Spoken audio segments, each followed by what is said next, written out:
Hello, my name is Richard Berger. I'm the CEO of MovieLabs. I am here today with Meagan Keane. Meagan is the Director of Product Marketing and Business Strategy at Adobe. Meagan, so glad you could join us today. Thanks for being here. Yeah, thank you so much for having me. I'm looking forward to it.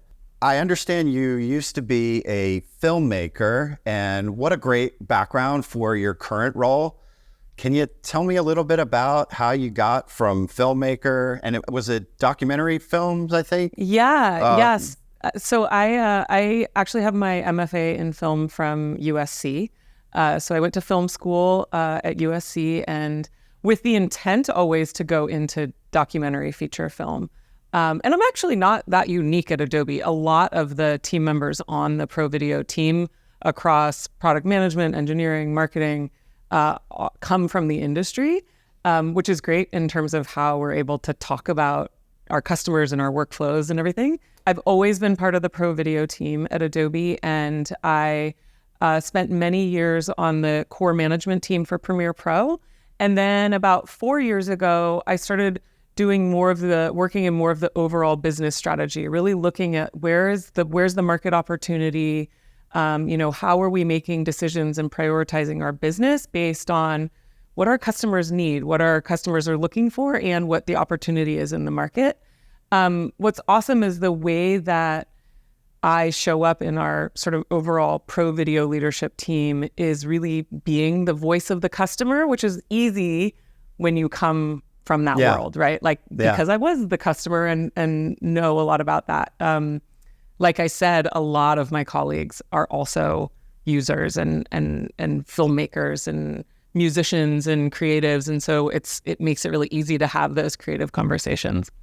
Yeah. And at MovieLabs, we're a technology joint venture of the major motion picture studios, one segment of your customer base. And, we're here to talk about this 2030 vision, which we published a few years ago. And it's really caught on as we see a lot of alignment across the industry. Can you tell me a little bit about how you first found out about the vision and sort of what your impressions were? Yeah. So when the 2030 vision was first published in 2019, just before IBC, it was, customers really started talking about it. We started talking about it internally, and it was exciting for us because it really aligned with a lot of the strategies that we were already looking at for the future of our business. So it provided a relevance that made us feel more assured in sort of what we had already been discussing. And then obviously with the pandemic, that relevance and the importance of how much we really need to be moving toward this vision of the future was just accelerated. And so it was great that MovieLabs had already put forth this conversation for the industry, not only the industry in terms of the studios, but for us as vendors and for our customers to have this sort of shared discourse to rally around, right? To say okay, they've sort of laid it out for us, how are we going to start working toward this collectively? Yeah, we heard that feedback a lot, that wow, we have the same vision, and that's sort of the best feedback that you can get. Would you say that aside from alignment, how has the 2030 vision influenced your product roadmap and product strategy? Yeah, so the vision has really, like I said, reinforced a lot of assumptions and strategies that we had been making, but it also provided a framework for conversation, right? Because when we are talking to partners, when we're talking to customers, having this documented, shared concept of what we're all looking at and how we're driving the industry forward makes that discourse a lot more organized, a lot more, where we can all come to the table and say, okay, we're all referencing this same document so that we all sort of have already agreed to certain principles, I might say. 10 of them, yeah. in terms of what are driving the conversation, and how we go about implementing that is going to be different depending on, if you're coming from the perspective of the studio or a company like Adobe. But the big thing is commitment, right? a lot of these principles, like everybody kind of has to get on board in order for us to actually be working toward this future. Yeah. That was the idea behind the white paper was, it's one thing to get all of our studio members aligned, but we need the industry to embrace this. And so that was great to get that out there and get that reception. One of the things we were really interested in was, we were doing this on behalf of the major studios, but we wanted to reach the whole industry. And we know that your customer base goes from the big studios all the way down, I shouldn't say down, all the way across to every kind of, content creator. So, from your perspective, do you feel like these principles have application and the vision has application beyond just sort of the majors? The reality is, Rich, if it didn't, Adobe wouldn't be leaned this far into the conversation, because really the ethos that drives Adobe as a company is creativity for all. Really the idea of every person has a story to tell, every person has creativity inside them, and how do we help build, the tools and solutions that help, them communicate that creativity to the world. So it has to be relevant across our whole customer base in order for Adobe to really be investing in these conversations. So that's first and foremost. The thing is like, one of the things said in the vision is creatives are constantly challenged to achieve more with less time and stretched budgets. Now, if that doesn't speak to outside of the studios, I don't know what does. Because, everyone can relate to that, yeah. Right? Everybody's being asked to do more with less, faster.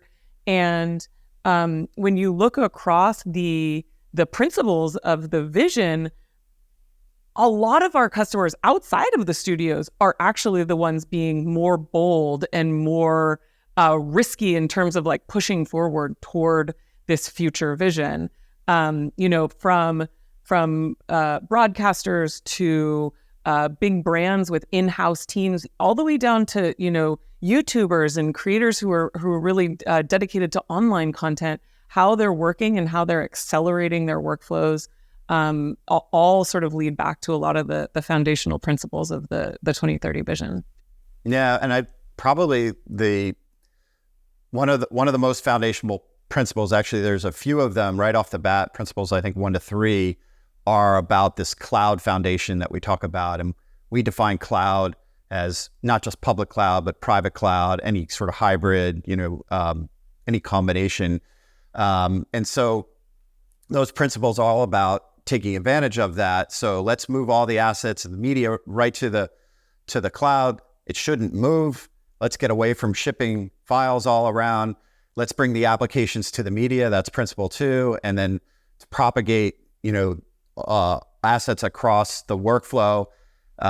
Everything becomes a publish function. We're not sending files around. We're bringing everybody, to the media. And we know that's really hard, but we think it's really critical to achieving the vision. And we've talked about this a little bit off camera, but I'd love to, get a sense of how Adobe's looking at this journey to 2030, because it's clearly not, you don't snap your fingers and you get there. So how are you guys approaching trying to realize this vision, and particularly these first few principles? Yeah, the terminology that you all use is so well aligned to how we're also thinking about it, is this cloud foundation, right? That it lays, like if you literally think about the analogy of a house or a building, it lays the foundation on which these future workflows will be built. And for us, the first steps toward that are about bringing media projects and services to the cloud.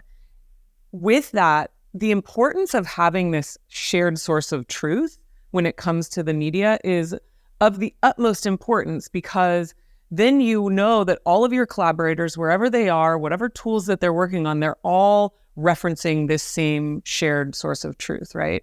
So for principle 1, Camera to Cloud is already making huge progress toward this concept of media direct to the cloud, right? And we launched Camera to Cloud 2 years ago, and already thousands of assets are being put directly literally from camera into the cloud. And when you think about the third principle there, then the way that Premiere Pro and Frame.io integrates into the process, that, that process becomes more immediate, where you're saying, okay, you're not having to ship drives. You're not having to, I will, I will say, I remember reading the vision when it was first published, and it's so tapped into these like core sense memories for me as a documentary filmmaker.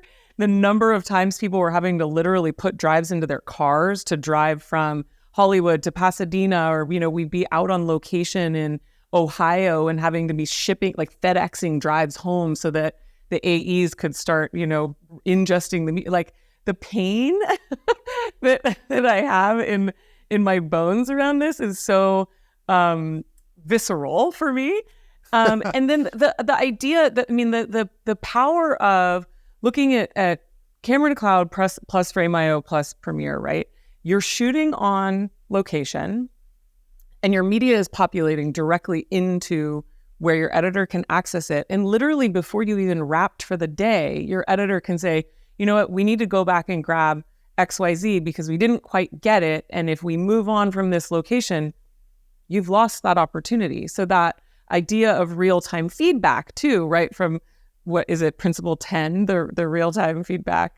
Yeah. Wow. Okay. Very impressive. Very good. I've been doing my homework. Yeah. There's no quiz, but that was really good. But like the power of this is like even though each of these principles is outlined, individually, the power is when they really start working together. And we are thinking about the workflows, obviously holistically, but we're starting to tick off some of the boxes one by one, which we're really excited about. Principle 2 is going to be an evolution, if I'm honest. We, during the pandemic, we definitely saw customers that were using our tools in virtualized environments in order to address the need for, remote and hybrid workflows. And it worked great. Solved a very specific problem. Like nobody could do any work unless we did this. And that was, enabling the remote access. It doesn't quite get us to where we're talking about in the future. So yeah, I agree, in evolution. So where do you see it going from there? Well, I think it's going to be a slow process, if I'm honest. I think we need to make people more and more comfortable, and the infrastructure needs to grow in order to support the reality of the applications coming to the media. I think that it is a shared goal. It's a matter of us needing to balance between what our customers are used to and what they expect, and where we believe we can really build efficiencies into how they're working and who they're working with in addition. We also have to walk this line of, we have users who have been working in Premiere Pro and After Effects for 30 years, right? They're very used to like how things are going to work and how they want to build their workflows. And then we have hundreds of thousands of new users who are getting excited about video and coming in and using the very same tools. And so we have to walk that balance of making sure that we're participating in innovation and really pushing the industry forward, but also being sensitive to the needs and the preferences of our customers. I know we're gonna talk a little bit later about some of the challenges, but I think that is probably one of the biggest challenges, is really addressing people's building trust, building confidence, making sure that people feel like they, having all of their work exist in the cloud is a safe place, is going to be of the utmost importance as we actually try to realize this vision. Yeah, for sure. I know when we first published it as 2030, we did get some feedback like 2030. Oh no, we're going to be there much faster. And we, like you said, there's a lot of progress. Yeah. But then there are times when we're like, oh, it's 2023. We better get going if we're going to hit 2030. But the thing for us is that when we look at our workflows and our customers, our intent, our North Star is really about enabling people to do what they need to do, when they need to do it, where they need to do it. And more, that is going to be in the cloud. we know that. We have confidence in that. It's just about, the evolution, like we both said. So we knew as a studio group that we certainly couldn't do this ourselves. We're talking to just about anyone who will listen about 2030 vision. And we've, I think we put together a movement, if you will, and we're glad you guys are a part of that. What do you think, if you think about other segments of, the industry, what would you like to see other parts of the industry be doing to help us sort of move into this 2030 mode? So when you read across the vision, different parts of the vision are going to have to be executed by different pieces of the industry, right? Different vendors, different, the studios are going to have to take on their part. The cloud providers just like are going to have to take on their... making a film or a TV show. We're all going to have to work together. And I think that's the most essential part is no one vendor, no one studio can solve all of this. And so absolutely, as much as, hey, I'm going to be the first one to say that competition in the marketplace is a good thing. I think that we all push each other forward in terms of innovation, in terms of keeping each other on our toes in what we're doing. But when it comes to a shared vision of the future, we have to all come to the table and be willing to hold hands and, to a certain extent and say like, okay, we're all going to commit to some of these same things so that we're able to accomplish this. Because if there are outliers, it's just not going to work as well as this vision that you all have laid out. Yeah, for sure. It's a great setup for the next topic that I want to get into, which is interoperability. We don't actually have one principle about interoperability because it's sort of woven into, as you said, these principles when taken together, that's really where the power comes in. And that's, we sort of think of interoperability as underpinning all of that. We've done a lot of thinking about what we mean by interoperability, what we're going to need to enable, really focusing on a lot of data exchange and automation. And so when you guys think about interoperability, what does that mean in the context of Adobe's, role and products? A vibrant, dynamic industry is really all about choice, right? We want to make sure that our users, our customers are able to choose and build their workflows in the way that they want. And that has always been a tenet of how we build our tools. And we've been really proud of the vast partner network that we work with. We have hundreds of partners, and we have to, because when you think about millions of customers across YouTube, episodic television, broadcast, news and sports, feature film, like the number of workflows is literally infinite. The way that people are working is not able to be documented. And so interop is essential to what we're doing. Interop means that, and it's not just, hey, we've long talked about interop just within our own walls, right? Because you look at, what we know about Premiere Pro users is that 80% of them are using Photoshop, After Effects, 60% are using Illustrator. It's like they have all of these tools in their arsenal. Filmmakers, more than almost any other creative, use tools from all over the marketplace. And so the bane of that is friction, is making it painful and fraught with friction to be moving from one application to another, from trying to switch from one partner to the other. And so interop in this march toward the future is essential. I think that one of the biggest unlocks for that is going to be sort of these open source, right? Open source, OTIO, OCIO, open asset, like really making sure that we're all sort of leaning into this shared language and making sure that we're, not building bespoke workflows that are locking people into these walled gardens, and instead saying, how can we build open source projects where everybody's contributing and everybody's able to sort of have their say, but also looking to future proof, right? Like I know a lot of the 2030 vision is about archive and about being able to say, if we have these open source platforms for people to be, or formats for people to be working in, then that gives them the peace of mind that when I look into the future, I'm still going to be able to access these projects. I'm still going to be able to dig into my archives and have something that's useful. Not to mention what's happening today, right? Moving from one tool to the next and passing projects across to your collaborators. So interoperability, yes. Open standards, open source, yes. That's great. And we all need to be doing that. As to your point earlier, we can't just have a couple of us do that, right? And that's where we really can get the power. And you talked about all these different workflows, you're right, but we often think of where are the common building blocks or the things that actually underneath that can enable all that choice and flexibility and composability in workflows.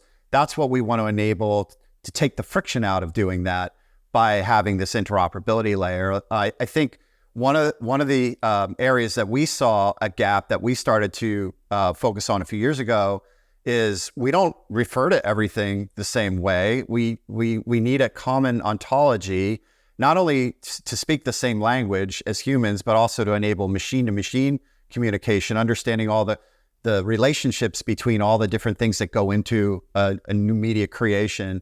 And so we published that ontology of media creation.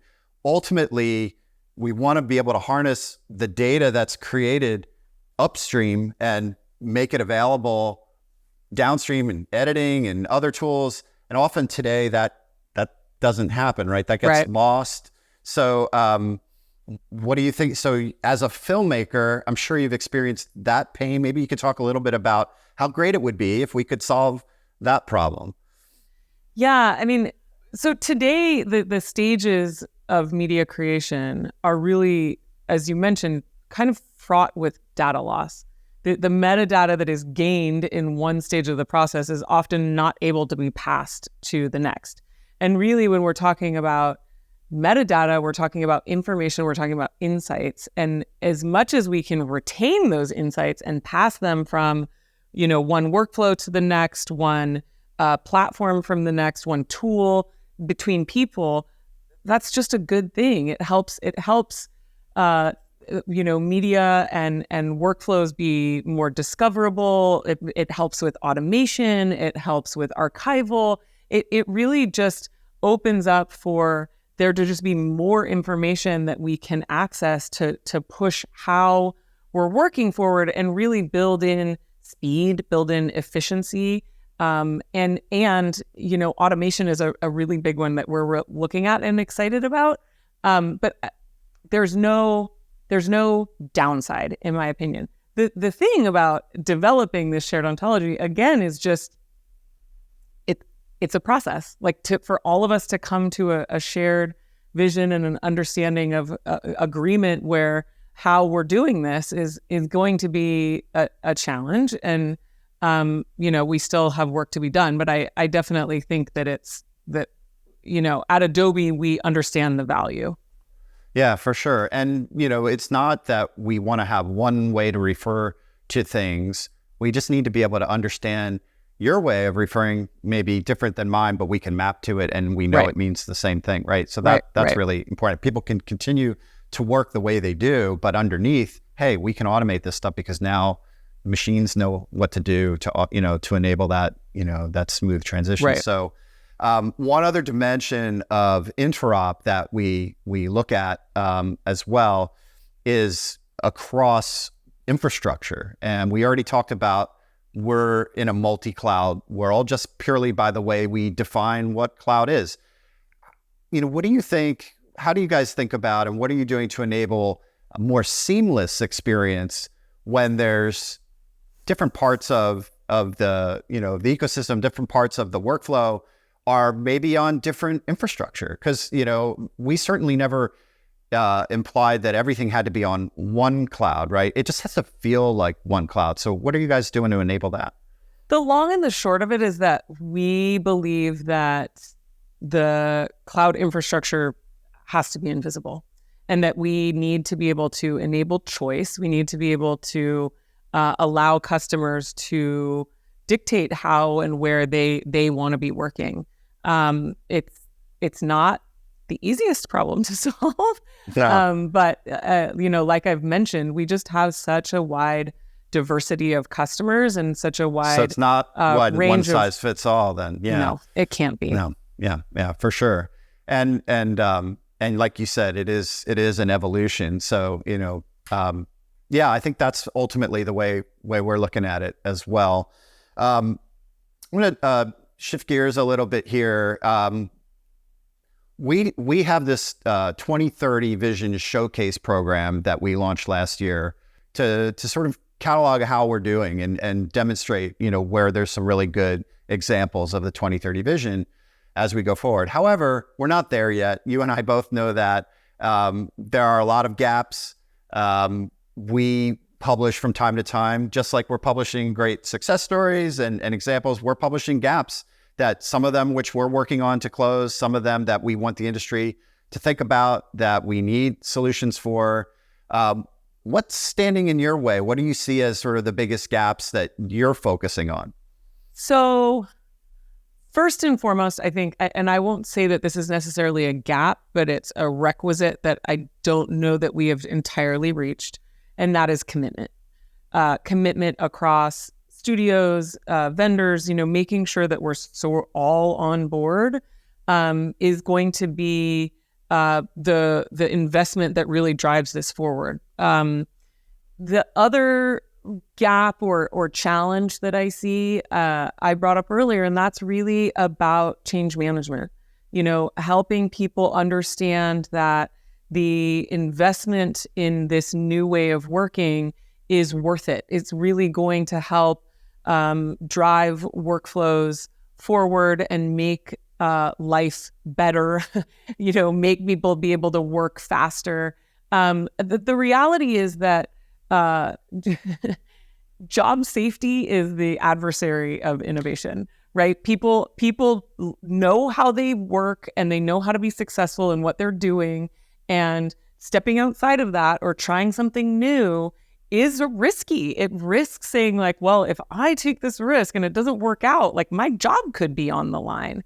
And so I think it's a matter of all of us really understanding that there's going to be a necessity to help people build this trust and confidence in what we're all moving toward. That said, I think that as terrible as the pandemic has been, I think that it has really changed people's perception of trying new things, right? A lot of our customers were forced into this environment where they had to start working differently. Like Adobe has had solutions for cloud workflows since 2017. And really, it's only been in the last few years where people are really like, okay, yeah, like we can work remote, we can collaborate with each other, and we don't all have to be living in Los Angeles or New York or London. We can be in different places and really build these workflows that make a lot of sense. The pandemic forced that hand, and now I think people are taking a step back and reassessing and saying like, wait a minute, there are really better ways for us to be working. And so I'm hopeful that the pandemic has sort of been a catalyst for these conversations to accelerate, to be happening in more real time, where before it was people like, okay, well, who's going to be the first one to try this, right? Like who's going to be the first one to try and fail, and then the second one to try and fail, and then the third one to try and like actually be successful with it. Now it feels like everybody's sort of taking baby steps toward the vision in a new way. Yeah, I think you hit it on the head, because certainly we've heard from a lot of people about the role of the pandemic and sort of, forcing people to work in a new way because you couldn't work in the old way. It just wasn't an option. But at the end of the day, it's about showing the benefits and the value of doing something new. People are very comfortable with the way they do things. So there's got to be a good reason. Right. So can you give me any examples with that, maybe you could talk about some customers or some experiences that you've seen along the way where they're actually using cloud-based workflows or putting some of these principles of the 2030 vision into practice? Yeah, absolutely.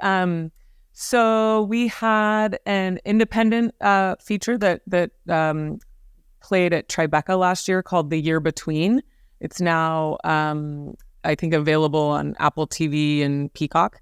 But a feature film, independent, starring C. Smith Cameron and Steve Buscemi.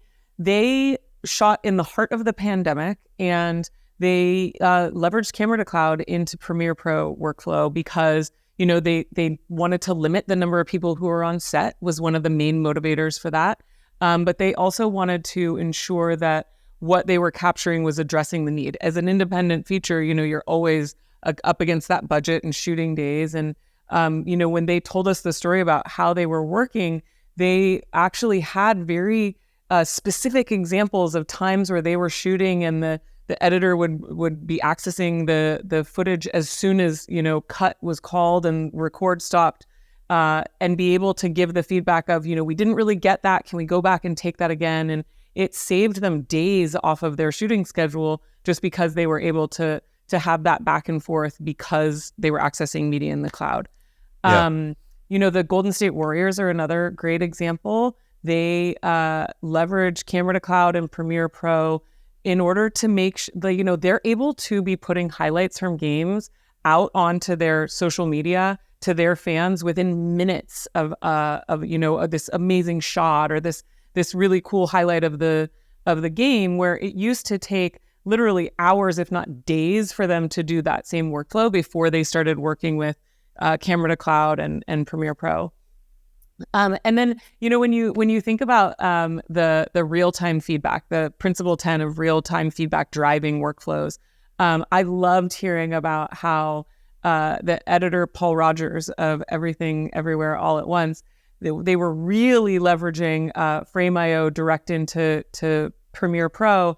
And in the same way, they were all working during the pandemic, so everybody was at home, and the directors, the Daniels, he would watch their commentary come in, where one would make a comment and the other would have a difference of opinion, and then the next, and he said that he was able to watch that commentary come in and actually try different versions, right? Like do different sequences that address different notes coming from one or the other director, which I just thought was such a fun example of like how powerful real-time feedback can be in order to push creativity faster and push it forward, where you're already anticipating what your creative collaborators are thinking just by watching that real-time feedback come in.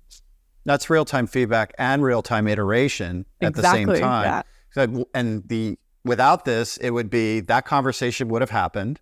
There would have been some message, maybe an email, to them and to the editors, and they would have had to come up with something and react to it, and then send it back.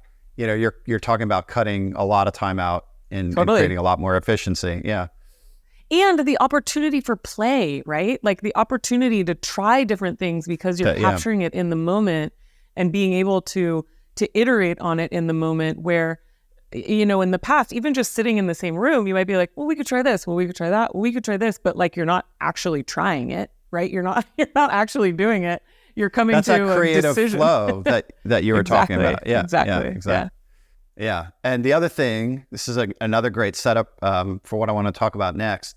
Another thing that we want to take completely out of the way for all the storytellers and creatives, everybody who's working on making whatever it is they're making, a film, TV show, whatever you have, is the security. We want to secure everything. It's really important, but we want to take that out of the way. We want it to be invisible. And as we describe this new way of working in the 2030 vision, we realize we can no longer really rely on perimeter-based security models. We have to move to a zero trust model. We published the Common Security Architecture for Production. We call it CSAP for short, because that's a mouthful.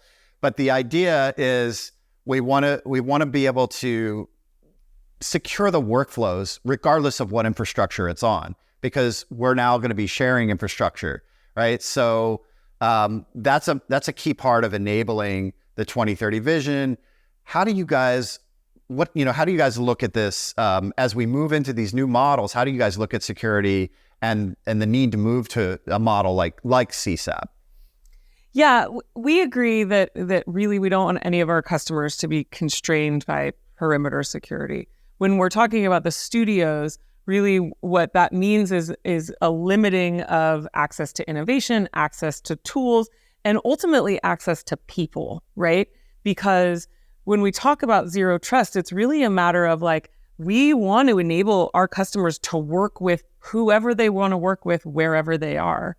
We were recently in EMEA having roundtable conversations with over 200 media executives from streaming networks to big brands to studios across EMEA. 200 media executives. And we asked the question, how many in the room have 100% on-prem workforce today?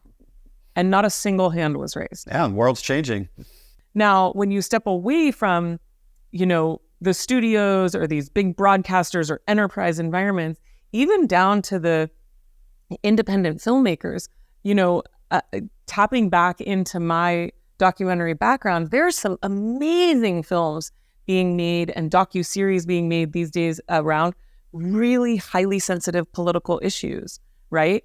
And these independent filmmakers who are teams of 5 or 10, they can't afford or access the levels of security that, say, a studio could, but they need that level of security in order to protect the participants in their films, themselves, their media. And so we want to make sure that as we democratize filmmaking in the creation process, that we're also really democratizing security and making sure that we're thinking through security for all levels of customers. Yeah, the zero trust is about enabling the access. So there are 2 key aspects of the common security architecture for production, because it's a zero trust architecture, but it's really designed for media creation.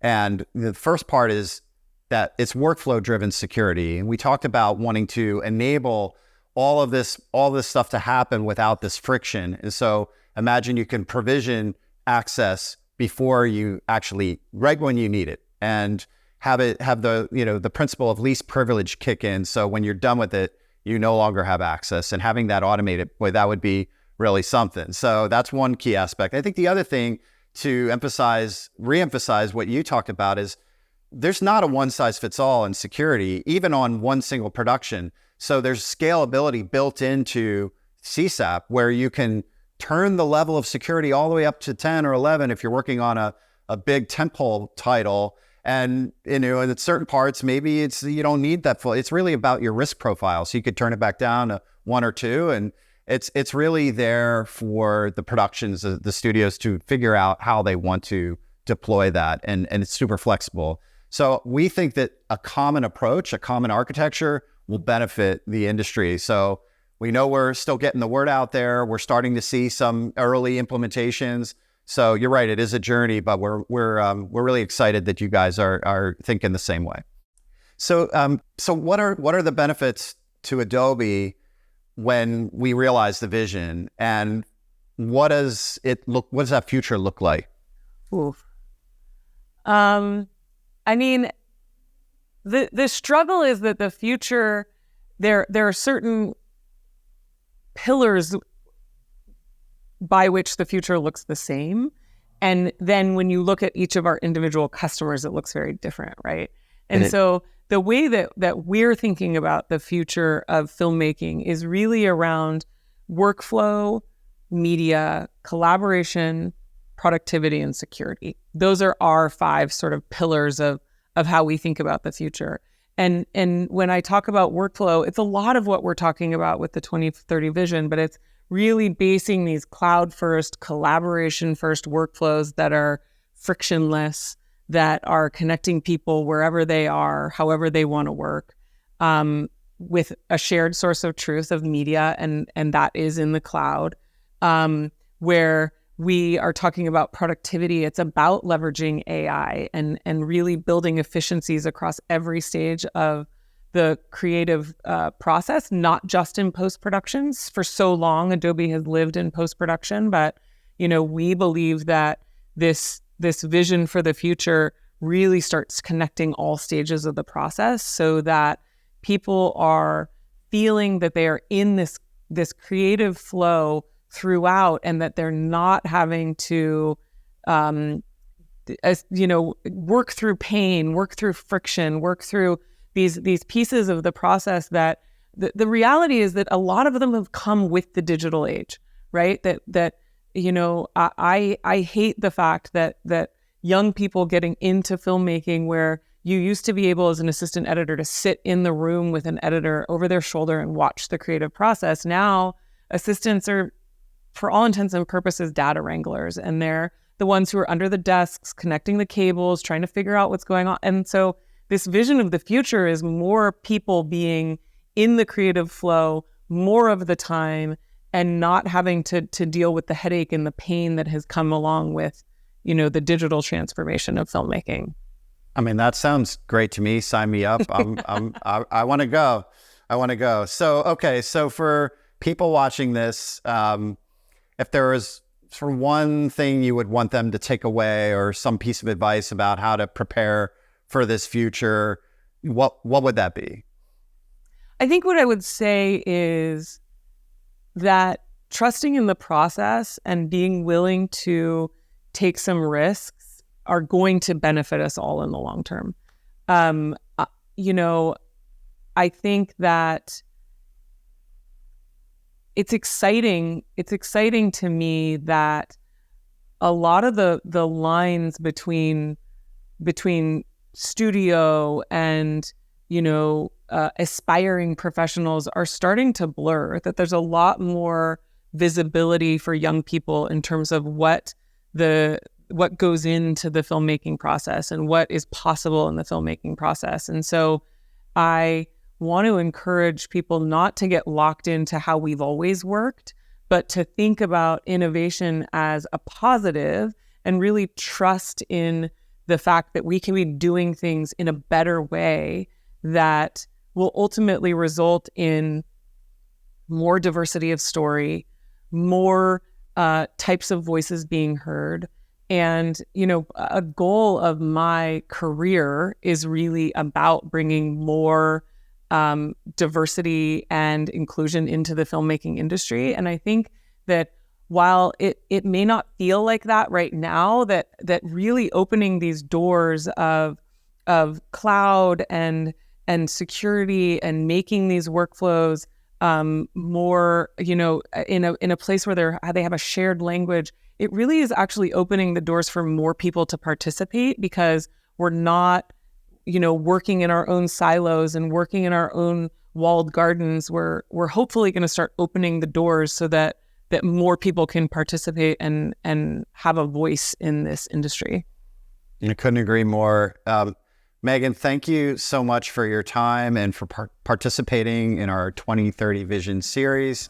And really thank you for helping to, build this future that we all want to see. So really appreciate it. Thank you so much. Absolutely. Thank you for having me, Rich.